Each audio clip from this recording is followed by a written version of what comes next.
In this video, I'm going to give you a really quick introduction to type options in InDesign using the character and paragraph panels. First thing I'm going to talk about is tracking. So I'm going to double click or get my type tool to get inside this text box. I'm going to select this word in my character panel or in properties.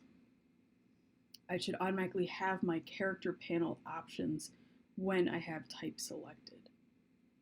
If you prefer to work in a separate panel, you can go to Window,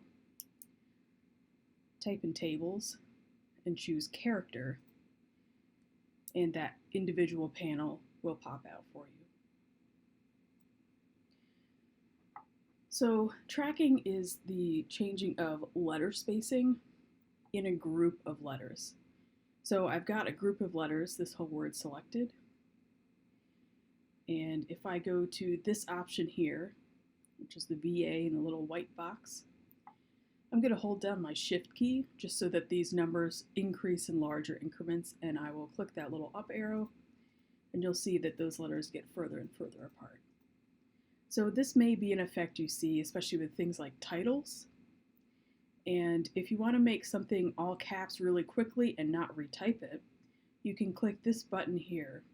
So it's got two capital T's, and it will make everything all caps. If something is typed in all caps, there's no button to automatically fix that because those letters have been entered as all caps. If you're working in your character panel separately, you have to click the side menu, and then you can see those options here. So the all caps is on. I could uncheck it and turn it off. So that's tracking, letter spacing between all the letters. Kerning is a little bit different. Kerning is also letter spacing, but it's only between two characters. You can't have anything selected. So if I looked at this word and decided, for example, the E and the R were just a little bit too far apart, I can put my cursor here, and then I will look at this one here, kerning. So that's the one that looks like V/A. And if I click the down arrow, those letters will get closer together. You can use kerning and tracking together. So in this example up here, I feel like the N and G are too far apart. So I'll click in that space, click the down arrow, and now the spacing looks more consistent with the rest of the word. So that's tracking and kerning. The next thing is leading. So leading is a setting that affects multiple lines. So if you just have one word on a line here, it's not really going to do anything. This is really about paragraphs, or if you have two lines in the same text box, that's actually two paragraphs if you ask InDesign. Anything between two return keys or after a return key, that's a new paragraph. So I'm going to select this paragraph and I'm going to go to my leading box. So this is actually called leading because when type was set individually with little metal letters, they would put strips of lead in between the lines. So I can increase this value, and you see that those lines get further and further apart. So I have a heading here, and it looks a little bit too close to the paragraph. The descender of this G gets quite close to the top of the question mark and the capital letters, and I want a little extra space in there. I can't just increase the leading of this line, because if I do that, it doesn't look like anything changes because it's actually increasing the space up here and not below. And if I change the leading of this line, then it's going to be off from the rest of the paragraph, and I'll get problems if I change the font or the size and the lines don't wrap the same way. So that's where I'm going to use my paragraph palette for a little extra space. So I'll click inside leading, and then in the paragraph panel, and again I could go to Window, type in Tables, and then Paragraph if I wanted the separate palette. I'm going to look for my space after option. So that's this one here. Notice there's also a space before if you have a specific use for that. There's also a a full left indent, a first line left indent, a full right indent, and a last line right indent. These right indents are not very much used, but the space options and indentation are really, really helpful. So in this simple case here, all I have to do is add a little space after, and now I have a nice buffer, nice clear space between the heading and the paragraph, but they're still definitely close enough that I know that they are connected.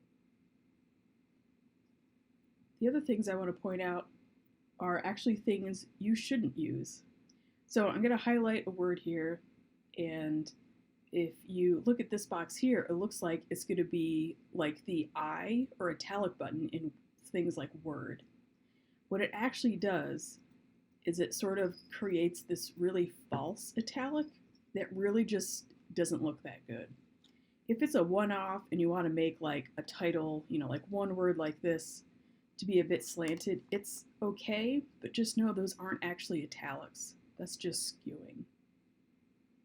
The other buttons that you want to avoid are the distortion ones. So this one will stretch the text or squish it. And this one will do the same, but vertically. So there's very little use for these if the font you're using is not really behaving or fitting well or having the character you want. You've chosen the wrong font, and the answer is not to distort. The other option here to be careful about is small caps. So this gives this effect where anything typed as a capital is still that full capital, and then the letters that are lowercase become sort of squat capitals. It really depends which font you're using. A lot of times the small capitals actually end up looking a bit thinner, and it can really be kind of off-putting to look at. Like, something is wrong, but you can't tell exactly what it is. Some fonts, even in their style options, will have a small caps. It's quite rare, but they do exist. So be careful with this option. Think about if you actually need to do this. There aren't too many situations where it's critical that you use small caps. So you might want to think of other options, working around creating the look and feel and communicating the way you want to communicate in a way that doesn't have to use small caps. So that is a quick introduction to the character and paragraph options in InDesign, including some that you should steer away from.